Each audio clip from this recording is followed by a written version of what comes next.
This is Kababayan Today, America's first and only daily talk show for and about the Filipinos. And in the last few years, we've talked about and heard of Filipinos in music, of course, singers, musicians. We've heard about Filipinos in dance, Filipinos in the culinary industry, and Filipinos in politics, Filipinos everywhere. And now I think there's a subject that we need to talk about that we haven't yet. Filipinos in the game industry, or pig, is that correct? Baboy. All right, Eric Pangilinan is joining us on the show, and Ryan Lastimoso. I guess before I continue, why don't you introduce yourselves? I don't want to attempt to introduce, I must admit I don't know much about the game industry. All I know is Atari and Pac-Man. I used to play that, and now I play a lot of word games on my iPad, but, you know, rather than butcher titles and stuff like that, just go ahead, introduce yourself. Sure. My name's Eric Pangilinan. I'm the art director at this company called Naughty Dog. And Ryan? My name is Ryan Lastimosa. I'm a senior artist at Respawn Entertainment. Okay, all right. We're going to be talking about that, what it means to be art director, or your title is senior? Senior artist. Senior artist. We're going to be talking about that today on the program. But first, let's talk about the game industry in general, just to put things in perspective. What is it about? And I know, I must admit as well, when I first reached out to you guys, I kept saying gaming, gaming. Gaming is different from game industry. All right, Eric.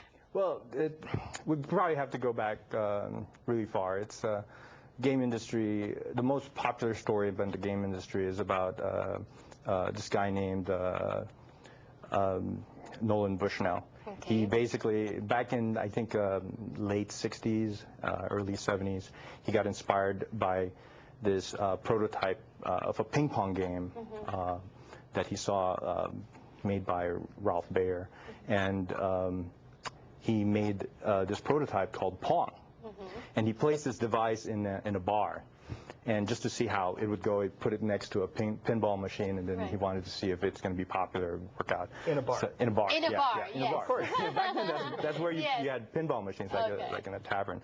And the next day, the store owner called him and said, like, hey, your machine broke.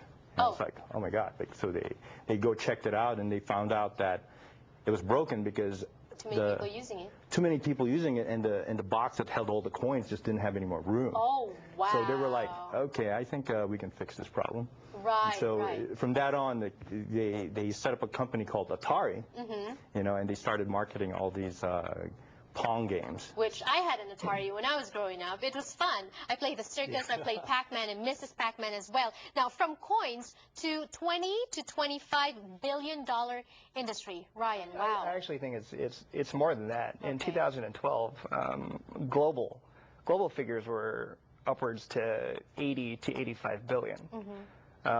So a lot of these titles that have come out have overshadowed and surpassed a lot of the blockbuster films that have come out in the summer. And I think that the social media and technology, the advancement in technology, computers and all that, have contributed to the growth of the game industry. Yeah, I mean, once it started out in the arcade, you have this big machines. As technology got more efficient, it went down to like your phones, your PSP, handhelds.